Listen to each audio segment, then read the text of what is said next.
நற்பவி கல்வி சேனலில் 12th standard இயல் 1 இளந்தமிழே பாடலின் ஆசிரியர் சிற்பி பாலசுப்ரமணியம். இதில் சிறுவினா, குருவினா, நெடுவினா நம்ம இப்போ பார்க்க போகிறோம். மீண்டும் அந்த பழமை நலம் புதுக்குதற்கு கவிஞர் குறிப்பிடும் பழமை நலம் எது அப்படின்னு கேட்குறாங்க. அது எதுன்னா பாண்டியரின் சங்கத்தில் கொலுவிருந்தது, அதுக்கப்புறமா வள்ளல்களை தந்தது. அப்படின்னா ஆப்ஷன் இ கரெக்டு. இரண்டும் சரியான பதில். கவிஞர் சிற்பி எவற்றை வியந்து தமிழின் துணை வேண்டும் என்கிறார்? கவிஞர் சிற்பி என்ன சொல்கிறாங்கன்னா, செந்நிறத்து வானம் போல் சிவந்த கைகள் உடைய உழைக்கும் தொழிலாளர்களின் திரண்ட தோள் மீது வீற்றிருக்கும் வியர்வை முத்துக்களை பாட தமிழின் துணை வேண்டும் என்கிறார் சிற்பி. செந்நிறத்து வானம் வானம் சிகப்பாக இருக்கும்போது எப்படி இருக்கும்? நல்லா செக்கச்செவேர்னு இருக்கும். அந்த மாதிரி உழைக்கும் தொழிலாளர்களுடைய கைகள் சிவந்து இருக்கு. அவருடைய தோள்களில் அந்த எவ்வளோ உழைக்கிறாங்களோ அதுக்கு தகுந்த மாதிரி வியர்வை முத்துக்கள் அப்படியே உடல் முழுவதும் படர்ந்து இருக்குது. அப்படிப்பட்ட முத்துக்களை தான் நம்ம வியர்வை முத்துக்களை பாட தமிழின் துணை வேண்டும் என்கிறார் சிற்பி. இது இன்னொரு முறை நான் படித்து காட்டுறேன். செந்நிறத்து வானம் போல் சிவந்த கைகள் உடைய உழைக்கும் தொழிலாளர்களின் திரண்ட தோள் மீது வீற்றிருக்கும் வியர்வை முத்துக்களை பாட தமிழின் துணை வேண்டும் என்கிறார் சிற்பி.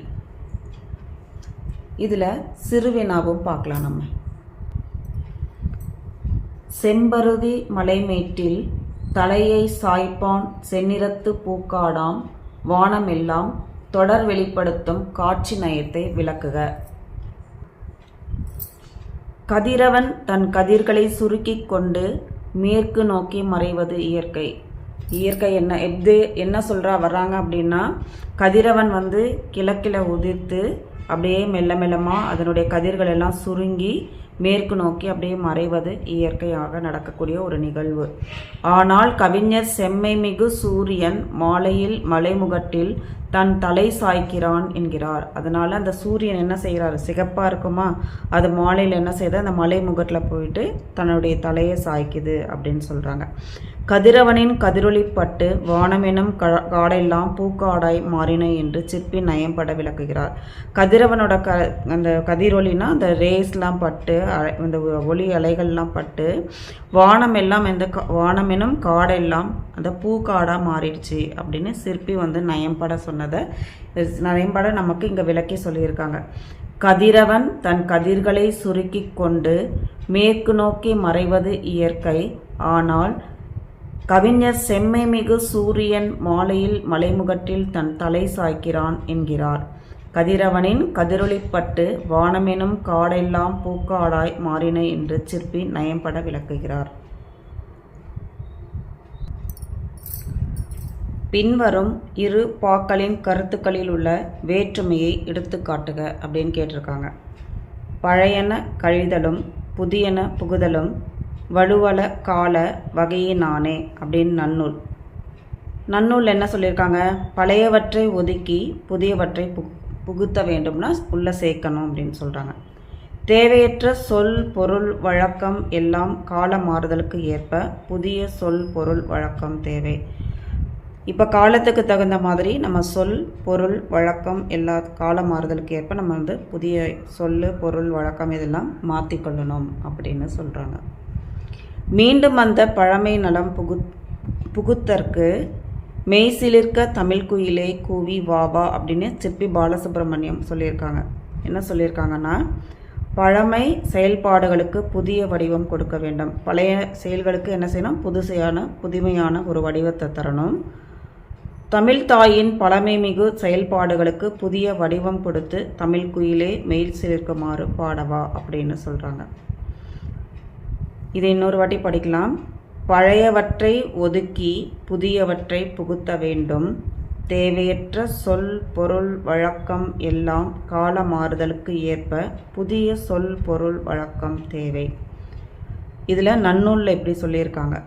சிற்பி பாலசுப்ரமணியம் என்ன சொல்லியிருக்காங்கன்னா, பழமை செயல்பாடுகளுக்கு புதிய வடிவம் கொடுக்க வேண்டும். தமிழ்த்தாயின் பழமைமிகு செயல்பாடுகளுக்கு புதிய வடிவம் கொடுத்து தமிழ்க்குயிலே மெய்சிலிர்க்குமாறு பாடவா அப்படின்னு சொல்கிறாங்க. நெடுவினா. தமிழின் சீரிழமை திறம்பியந்து கவிஞர் சிற்பி பாலசுப்ரமணியம் கூறுவனவற்றை தொகுத்து எழுதுக அப்படின்னு கேட்டாங்கன்னா, இளமை பொருந்திய தமிழின் திறத்தை கவிஞர் சிற்பி பின்வருமாறு பாடுகிறார். எப்படி பாடுறாரு? செம்மைமிகு சூரியன் மாலையில் மலைமுகட்டில் மறையும் போது வானம் எனும் காடு பூக்காடாய் காட்சி தருகிறது. செம்மையான அந்த சூரியன் மாலையில் மலை முகட்டில் மலையில் மேலே மறையும் போது வானம் என்ன செய்யுது? அப்படியே வானம் போது செவ்வானமாக காட்சியளிக்கிறது. அதுதான் காடு பூக்காடாய் காட்சியளிக்கிறது. உழைப்பாளர்களின் கைகள் சிவந்து திரண்ட தோள்களில் வியர்வை துளிகள் முத்து முத்தாய் காணப்படுகிறது. அந்த உழைப்பாளர்கள்லாம் வேலை செஞ்சு கையெல்லாம் செவந்து தோள்கள்லாம் வியர்வை துளிகள் முத்து முத்தாய் இருக்கு.